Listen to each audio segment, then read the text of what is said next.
Bismillah, Assalamualaikum warahmatullahi wabarakatuh. Perkenalkan, nama saya Rafifah Nisrina Putri. Di sini saya akan membuat sebuah program untuk menyelesaikan tugas Alpro yang ketiga pada soal nomor 3, yang dimana di sini disuruh membuat sebuah program menghitung FPB dan KPK menggunakan algoritma Euclid. Nah, di sini pada algoritma deskriptifnya, sebelum memulai sebuah program, kita membuat sebuah algoritma deskriptif. Mulai program, kemudian fungsi untuk menghitung FPB-nya. Jika bilangan kedua B itu adalah 0, maka kita akan mengambil bilangan pertama. Kalau tidak 0, maka akan dihitung B dan sisa bagi dari A dan B. A dibagi B. Nah, kemudian fungsi untuk menghitung KPK, kalikan dua bilangan A dan B, lalu bagi hasilnya dengan FPB kedua bilangan. Nah, kemudian pada fungsi main atau fungsi utama, minta pengguna memasukkan dua angka, hitung FPB kedua angka, lalu tampilkan. Hitung KPK kedua angka, lalu tampilkan.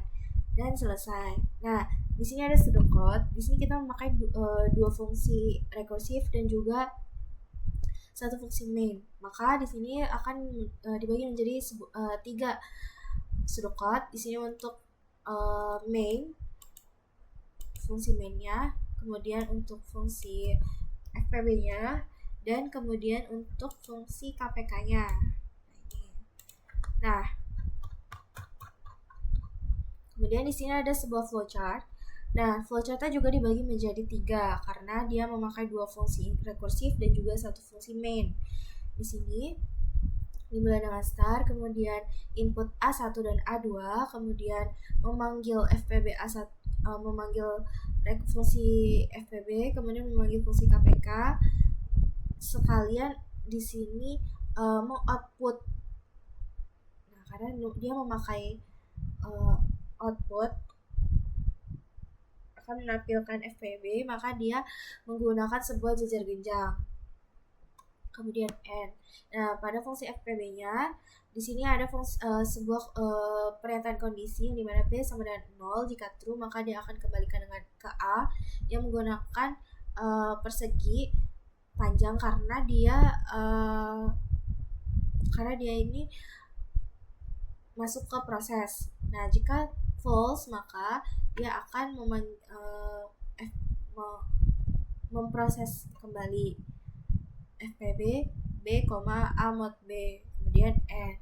Nah, di sini pada fungsi KPK-nya dia tidak memakai sebuah fungsi sebuah pernyataan kondisi. Jadi dia memulai menggunakan oval, kemudian langsung proses C sama dengan A dikali B. Nah, kemudian di sini memanggil FPB, fungsi FPB, kemudian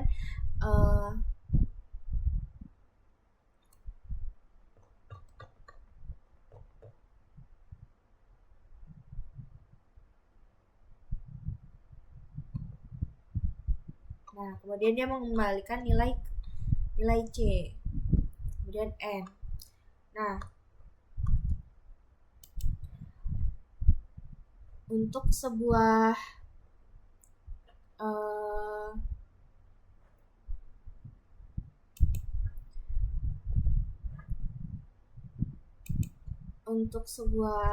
programnya di sini dimulai dari input IOStream dan using namespace std ini untuk memesan sebuah mengimpor sebuah pustaka IOStream dan namespace std. IOStream untuk in dan out, kemudian inline, input dan output. Namespace std ini untuk menghindari atau mengurangi penggunaan std yang berulang kali. Kemudian di sini terbagi menjadi di sini memakai 3 fungsi yang dimana 2 fungsinya adalah fungsi rekursif dan juga satunya adalah fungsi main. Pada komputer biasanya akan dimulai dengan sebuah fungsi main karena fungsi main adalah fungsi utama dari sebuah program. Nah, di sini kita memesan A1 dan A2 berbentuk integer. Kemudian di sini meminta input 2 angka yang akan diinisialisasikan dengan A1 dan juga A2.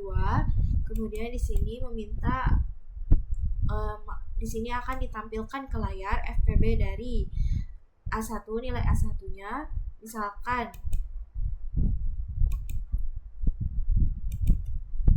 4 dan 3.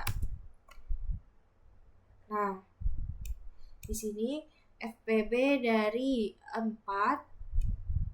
kita masukkan 4 kan, A1-nya 4 dan A2-nya adalah 3 adalah, nah di sini akan dipanggil fungsi rekursi untuk FPB. A1 A2 tadi 4,3. Nah, dimasukkan ke dalam sini. Untuk integer A itu adalah 4 dan integer B adalah 3. Nah, di sini pada fungsi rekursi FPB dia ada sebuah kondisi, pernyataan kondisi di mana apakah tadi B ini adalah angka 3. Apakah 3 sama dengan 0? Jika iya, maka dia return A, mengembalikan nilai A. Jika tidak, maka dia return FPB B dikali A mod B.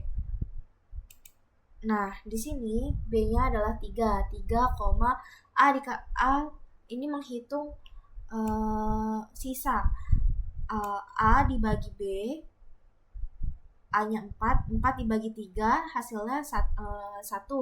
Maka di sini 3,1. Nah, dipanggil lagi dan dideklarasikan kembali di sini 3,1. Apakah 1 sama dengan 0? Jika iya, dia return A. Jika tidak, dia akan masuk ke else. Karena tidak, maka dia masuk else. B-nya adalah 1. 1,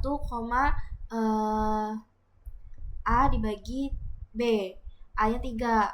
3 dibagi 1 sama dengan 0. Nah, di sini 1,0. Nah, dicek lagi diinisialisasikan kembali di sini integer A dan B. Nah, dicek. Di sini kan 1,0. Apakah 0 sama dengan 0? Ya, maka dia return A. A-nya adalah angka 1 tadi. Nah, di sini dikembalikan angka 1. Nilainya berarti 1. FPB dari 3 dan 4 adalah 1. Nah, kemudian lanjut ke siat selanjutnya. Dia menampilkan KPK dari A1 itu adalah 4 dan A2 itu adalah 3 adalah, nah di sini memanggil fungsi rekursif untuk KPK. Pada KPK diinisialisasikan atau dideklarasikan dalam bentuk integer A dan B. Kemudian di sini memesan integer C untuk hasilnya nanti, memesan variabel tambahan dalam bentuk tipe integer. Nah, di sini C masuk ke proses C sama dengan A dikali B dibagi FPB A, B. Nah, A dikali B ini berarti 3 dikali 4 adalah 12 dibagi FPB A, B tadi sudah didapatkan kan, tadi hasilnya adalah 1, FPB dari 4,3. Nah, ini tuh dipanggil rekursi ini. Nah, karena tadi sudah dijelaskan caranya, cara jalannya, cara prosesnya, maka di sini hasilnya 1. Ini sudah terbukti di sini. Nah, A kali B adalah 12. 12 dibagi 1 adalah 12. Nah, hasil C adalah 12. Masukkan ke dalam 12, kemudian return C, kembalikan nilainya C, kembalikan nilai 12 di sini.